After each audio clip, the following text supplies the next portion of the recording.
Pues gracias por venir. Oficialmente vamos a empezar la clase en el día de hoy. Vamos a continuar con el Salmo 23. Vamos a estar viendo el versículo 2. ¿Qué le parece si oramos? En nombre de Jesús, Padre eterno, te damos gracias por tu misericordia, por tu amor, Señor, y tu fidelidad. Solo tú sabes cómo ha sido el día, Señor, y te damos gracias porque nos hemos reunido para hablar de tu palabra, nos hemos reunido para ser edificados, confortados, exhortados, Señor, por la Escritura. Te pedimos que en tu misericordia perdones nuestras ofensas y no tomes en cuenta nuestros pecados. Que tu Espíritu tome el control y pongas tu palabra en nuestras bocas, que nos ayudes a entender y que tu palabra halle cabida en nuestros corazones y que sea semilla que produzca fruto para la gloria de tu nombre. Te damos gracias, Señor, en el nombre de Jesús. Amén, amén, amén. ¿Alguien quiere leer el versículo 2? He makes me lay down in green pastures, and he leads me beside quiet waters. Amén. ¿Quieres decir algo de eso?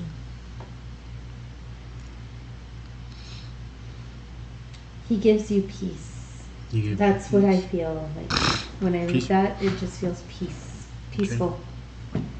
Alfredo.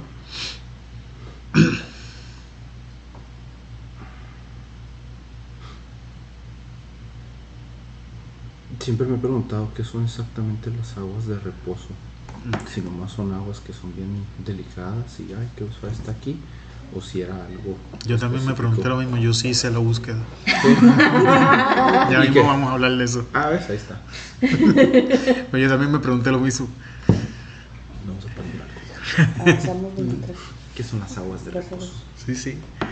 Pues básicamente el versículo 2 es una continuación de lo que dijo en el primer verso: Jehová mi pastor y nada me faltará. Y básicamente el versículo 2 comienza a explicar no solamente el por qué nada le va a faltar, sino que es específicamente nada. Y entonces él procede y dice: en lugares de delicados pastos me hará descansar, y junto a aguas de reposo me pastoreará. Si combinamos el verso completo, tenemos que es una expresión de la confianza de David en Dios como su pastor, su protector y su proveedor.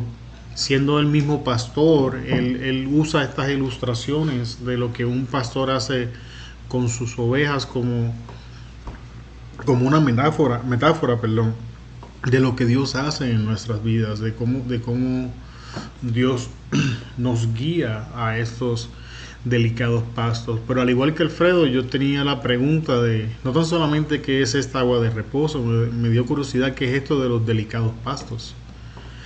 Y buscando información de lo que encontré, decidí quedarme con esta definición que les voy a dar. Dice que delicados pastos simboliza la provisión de alimento y sustento, tanto físico como espiritual. Y la persona dice que un pastor cuida de su rebaño, llevándolo a lugares donde pueda alimentarse y descansar, que estas cosas son importantes para las ovejas. De esa definición hubieron ciertas palabras que me llamaron la atención. Me llamó la atención la palabra alimento y sustento, tanto físico como espiritual. Estoy hablando de ambos. Dice que, de hecho, antes de leer la definición de alimento, ¿alguien me puede decir qué es alimento? Food. Comida que comes para nutrirte. Okay.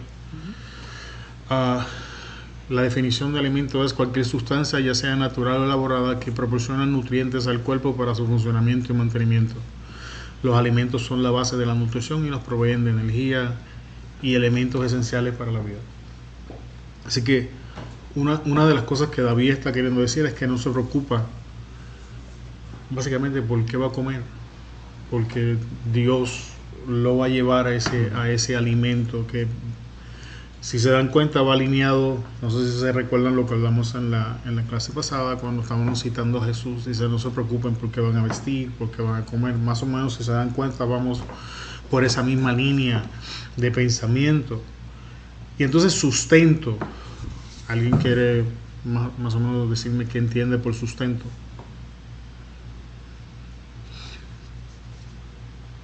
To me, it's the same thing. Okay. Alimento y sustento. No, el sustento es más, me imagino, que tiene que ver más con lo demás del alimento. Donde duermes, donde vives, donde... Esa es perfecta, esa es la línea. Es tu hogar. De hecho, es un concepto más amplio que se refiere a los medios necesarios para mantener la vida y el bienestar de una persona o un grupo. Y aquí va lo que estaba diciendo. Esto no solo incluye la alimentación, sino también la vivienda, la seguridad económica, el acceso a servicios básicos y otros recursos que permiten una vida estable. Así que, ¿qué nos está diciendo David? Volvemos, cuando comencé a ver estas definiciones, me di cuenta de que David no se había movido a otro punto, que estaba en una continuación del primer punto de ese versículo: Jehová es mi pastor y nada me faltará. Y entonces ahora le está explicando por qué nada le va a faltar, porque Dios, como su pastor, le va a proveer el alimento y el sustento que él necesita. Pero no olvidemos que no estamos hablando simplemente de lo físico, también estamos hablando de lo espiritual. Significa que Dios nos va a proveer del alimento físico y el sustento físico que necesitamos como un buen padre, pero no se limita a eso, sino que estamos hablando también del alimento espiritual y el sustento espiritual que necesitamos para mantenernos vivos espiritualmente.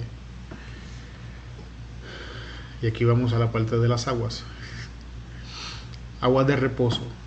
Marlo estaba en lo correcto.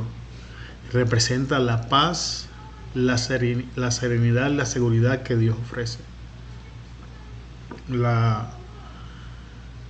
Entonces él cuando procede a llevarlo, que más o menos me imagino que esa es tu pregunta, dice que un pastor lleva a sus ovejas a lugares donde puedan calmar su sed sin peligro.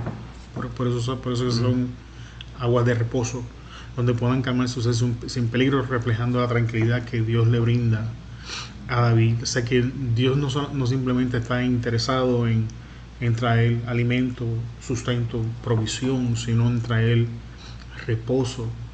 Lo que se alinea con las palabras de Jesús: mi paz os doy, mi paz os dejo, no como el mundo la da, yo la doy. Y creo que todo esto es bueno y nos ayuda a recordar que Dios tiene cuidado de nosotros, que Dios está interesado en las cosas que necesitamos. Pero mientras meditaba en el asunto, me di cuenta de que aunque David no es de lo que David está hablando en el verso, hay una contraparte de esta enseñanza que no podemos pasar por alto. Y aquí es donde entra Jeremías 2. Si quieren buscarlo, vamos a estar ahora en Jeremías 2. Y es en lo que ustedes lo buscan. Yo voy a leer el último versículo que vamos a estar discutiendo en el día de hoy. Y entonces nos regresamos desde el 1 hacia abajo. Dice: 2 son los pecados que ha cometido mi pueblo. Salud. Thank you. Me han abandonado a mí, fuentes de agua viva, y han cavado sus propias cisternas rotas que no retienen agua. I'm sorry, what verse was Okay, that? we're going to be in Jeremiah. 2:13. Okay. 2:13? Yo leí el 13, pero vamos ahora desde el 1 hacia abajo. Es que okay. es ahí donde vamos a cerrar en el día de hoy. Porque ese es el verso que encaja con lo que estamos hablando, que le va a poner el broche. ¿Alguien puede leer Jeremías 2 del 1 al 5? Y fue a mi palabra de Jehová diciendo: anda y clama a los oídos de Jerusalén, diciendo: así dice Jehová, heme acordado de ti, de la misericordia de tu mocedad, del amor de tu desposorio, cuando andabas en pos de mí en el desierto, en tierra no sembrada. Santidad era Israel a Jehová, primicias de sus nuevos frutos. Todos los que le devoran pecarán, mal vendrá sobre ellos, dice Jehová. Oíd la palabra de Jehová, casa de Jacob, y todas las familias de la casa de Israel. Así dijo Jehová: qué maldad hallaron en mí vuestros padres, que se alejaron de mí, y se fueron tras la vanidad, y tornáronse vanos. Okay. ¿Quieres decir algo de los versículos? No. No, Okay. La razón por la que las estoy leyendo es que nos sirven de contexto a cómo llegamos al versículo 13 donde estamos. Básicamente, ¿qué le está diciendo Dios a su pueblo? Me estoy acordando de los días de tu juventud. Me estoy acordando del tiempo donde me era fiel. Me estoy acordando del tiempo donde te entregaste a mí. Me estoy acordando en el tiempo en que pasabas por el desierto. Tierra no sembrada, vamos a recordar, Jehová mi pastor, y aquí los lleva por tierra no sembrada. Santo, en este caso apartado era Israel a Jehová. Los primeros frutos. Y cómo él los protegía. Entonces, pero ya en el versículo 4 estamos notando qué pasó en el versículo. Ya vemos del 1 al 13, estamos viendo lo que Dios está recordando, pero en el número 4, ¿qué pasó en el número 4? En el número 4 ya estamos viendo que el pueblo se aleja de Dios, que el pueblo comienza a abandonar a Dios, que de hecho es lo que le pregunta: ¿qué maldad hallaron en mí vuestros padres, que se alejaron de mí? ¿Y qué siguieron? Siguieron la vanidad. ¿Y qué se hicieron? Pues se hicieron vanos, se hicieron vacíos. Vamos ahora a leer Jeremías 2, del 7 al 8. 7 al 8. Sí. Y os introduje en tierra de abundancia, para que comieseis su fruto y su bien, pero entrasteis y contaminasteis mi tierra, e hicisteis abominable mi heredad. Los sacerdotes no dijeron: ¿dónde está Jehová? Y los que tenían la ley no me conocieron. Y los pastores se rebelaron contra mí, y los profetas profetizaron en nombre de Baal, y anduvieron tras lo que no aprovecha. ¿A dónde los introdujo? La tierra de abundancia. Tierra de abundancia. No vemos una concordancia con lo que David está hablando.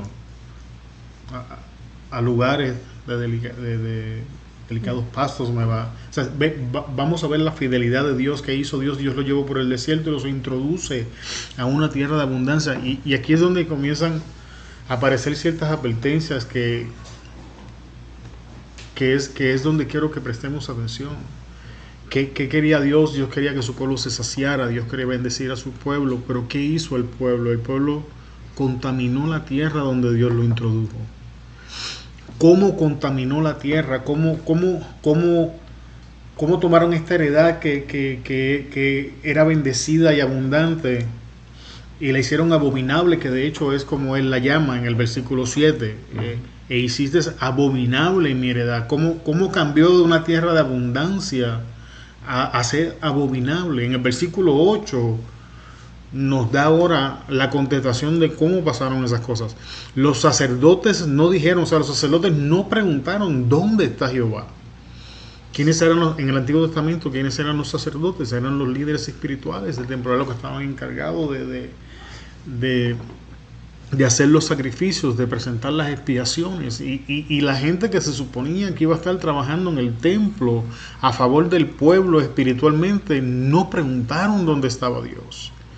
Ya mismo vamos a hacer la conexión en cómo esto se tiene que ver con otro. Dime, Fred, que te veo pensando. No, estaba leyendo aquí donde dice: ni tampoco los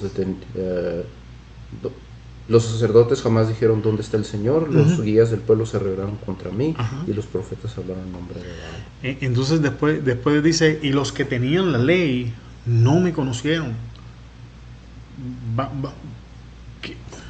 Comienzan a ver la secuencia que les quiero presentar, la advertencia que quiero traer en cuanto al Salmo 23, al descanso, al reposo, a la advertencia que hay, que dijeron, no se preguntaron dónde está Dios. La gente que tenía la ley, que estaba encargada de enseñarla, no conocieron a Dios. Los pastores se rebelaron contra mí, como decía Alfredo. Los profetas, la gente que estaba encargada de hablar la palabra en el nombre del Señor, estaban hablando en el nombre de otros dioses y no en el nombre de Dios. Cualquier parecido a los días que estamos viviendo es pura coincidencia. Pero es el último verso, esa última sección del verso. ¿Y qué persiguieron? ¿Qué salieron a buscar? Cosas que no aprovechan. Dios los quería introducir a esa tierra de abundancia. Dios quería que ellos comieran, se saciaran y fueran bendecidos. ¿Y qué hizo el pueblo? Resumiéndolo en el último versículo, se fueron tras las cosas que no aprovechan. Y creo que eso es algo que nosotros debemos tener en consideración, de que nuestro Dios quiere llevarnos a esos delicados pastos, a esas aguas de reposo, pero que debemos tener cuidado de que nosotros no nos descarriemos a seguir cosas que no aprovechan. Date de cuenta que Él hace un listado de cómo nos lleva hasta ahí. Primero nos olvidamos de Jehová. Después tenemos la ley, pero no hay intimidad con Dios. Después nos rebelamos. Y después comenzamos a hablar de otros dioses. Y al final, ¿qué hacemos? Vamos en pos de cosas que no aprovechan. Jeremías 2, del versículo 9 al 11. Por tanto, contenderé aún con vosotros, Dios Jehová, y con los hijos de vuestros hijos pleitaré. Porque pasada las costas de Quitim y mirad, y enviar a Sedad, y considerad cuidadosamente, y ved si se ha hecho cosa semejante a esta. ¿Acaso alguna nación ha cambiado sus dioses? Aunque ellos no son dioses. Sin embargo, mi pueblo ha trocado su gloria por lo que no aprovecha. Básicamente, ¿qué le está diciendo el Señor? ¿Qué? Well, it's the same thing that we're doing now. Bueno. Cambiando dioses que no son dioses Por el Dios. por tonterías. De hecho, pero mira, ese verso 11 es el que me llama la atención. Porque Dios los está retando, le dijo, vayan a estas naciones y vean si esto ha pasado. ¿Acaso alguna nación ha cambiado sus dioses? Cuando tú lees la historia bíblica, el Dios de Filistea siempre fue el mismo. El Dios de los cananeos siempre fue el mismo. Ellos nunca cambiaron de dioses. La nación que constantemente cambiaba de dioses y le sirvió a múltiples dioses, irónicamente, fue Israel. Date de cuenta de la historia bíblica, porque ese es el reto que Dios les está haciendo.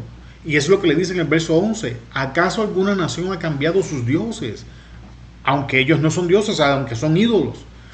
Pero todas ellas se mantuvieron fieles a sus dioses. Sin embargo, Israel, que tenía el verdadero Dios, le fue infiel, que es con lo que le está cerrando. Sin embargo, mi pueblo ha trocado su gloria por lo que no aprovecha.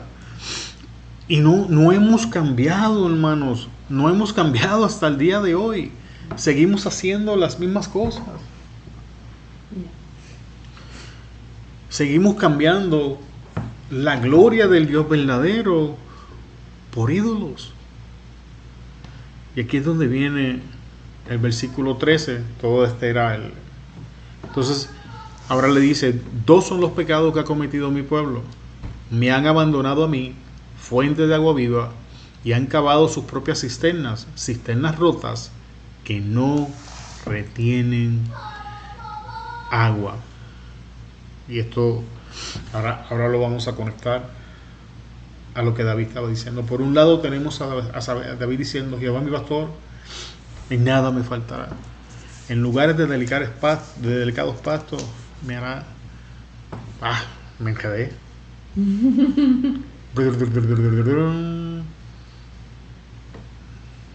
Dios mío, todo lo que tengo que darle para atrás aquí. ¿Cómo cubrí tanto en tan poco tiempo? Ok, en lugar de delicados pastos me hará descansar, junto a agua de reposo me pastoreará. Aquí estamos viendo dos escenarios totalmente distintos, pero están hablando de la misma cosa. Por un lado, vemos un hombre dispuesto a someterse a los estatutos de Dios, dispuesto a seguir lo que Dios le decía, y tiene la confianza de decir: Jehová es mi pastor, nada me faltará. Y comienza a explicar: en los lugares de delicados pastos me hará descansar. Pero date de cuenta quién está haciendo las acciones en el versículo. No es David quien está haciendo las acciones. ¿Qué pasó?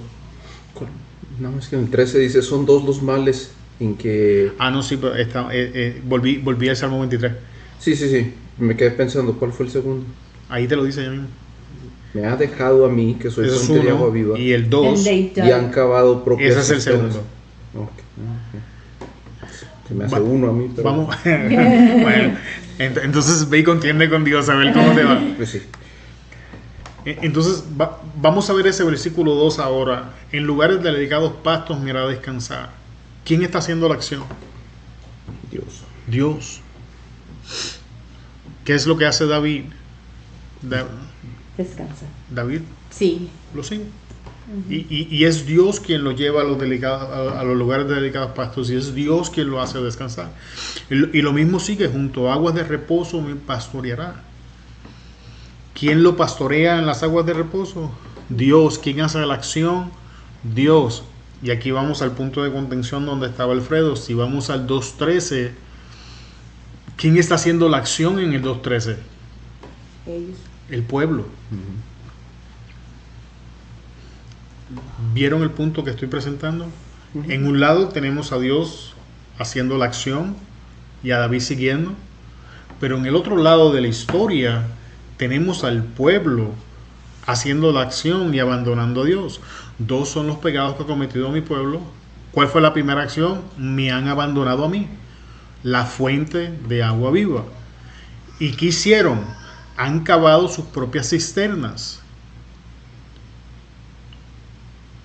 ¿Alguien ve lo que quiero presentar? ¿Cómo? Y este es nuestro día a día. ¿Cómo transicionamos de que Dios nos dirija a tomar la acción nosotros en nuestras manos? Y el punto que quiero presentar con esto es que la diferencia entre andar en el versículo 2 del Salmo 23 y en el versículo 2.13 de Jeremías es quién hace la acción. Esa es la diferencia. Porque mientras nuestra acción es seguir al Señor, es Dios quien está haciendo quien está haciendo las acciones, es Dios quien está dirigiendo, es Dios quien está estipulando el cuándo, el cómo, el dónde.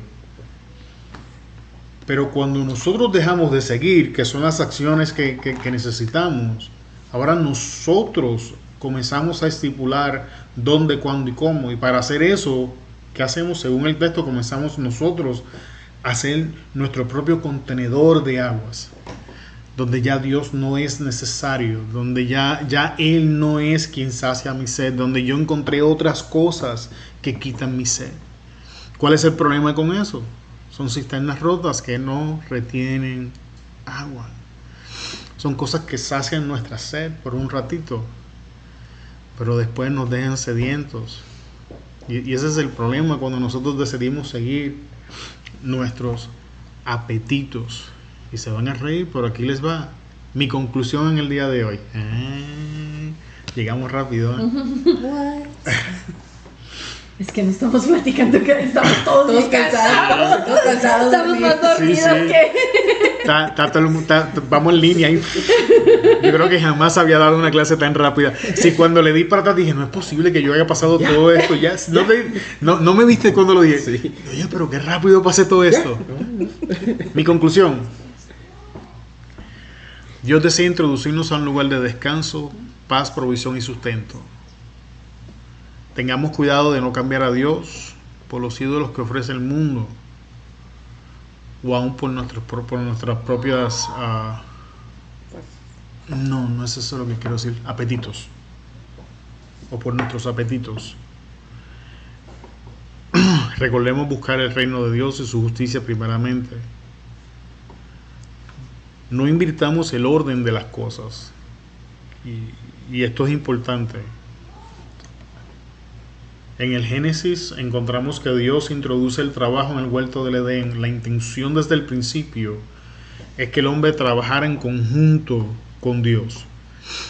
Desde el inicio esa era la voluntad de Dios, que Dios y el hombre trabajaran juntos. Y que provisión y sustento son el subproducto de trabajar con Dios. Y eso lo vemos en el Salmo 23. Dios hace la acción y el hombre lo sigue. Y entonces el subproducto o el producto de trabajar con Dios es nuestra provisión, es nuestro sustento, es paz, es descanso. Pero cuando cambiamos el orden de esto, ahora las cosas que eran el subproducto se vuelven lo primario. Entonces ahora trabajar es ya no colaboramos con Dios, sino que trabajamos nosotros por dinero, por la provisión, por el sustento, por las casas. Y son estas las cosas que se convierten en cisternas vacías en las que intentamos saciar nuestra sed. Y terminamos. What? 30 minutos. Ya no tengo que trabajar. Eso no fue lo que dije. A veces se me olvida que Alfredo está sentado frente a mí. ¿Vas a poner tus 2 semanas, Alfredo? Sí. Ya. Tengo que ir a buscar pasta. Pues si tú no vas a trabajar, yo tampoco, amor. Yo tampoco. Pues Dios los bendiga, si eso fue lo que entendieron.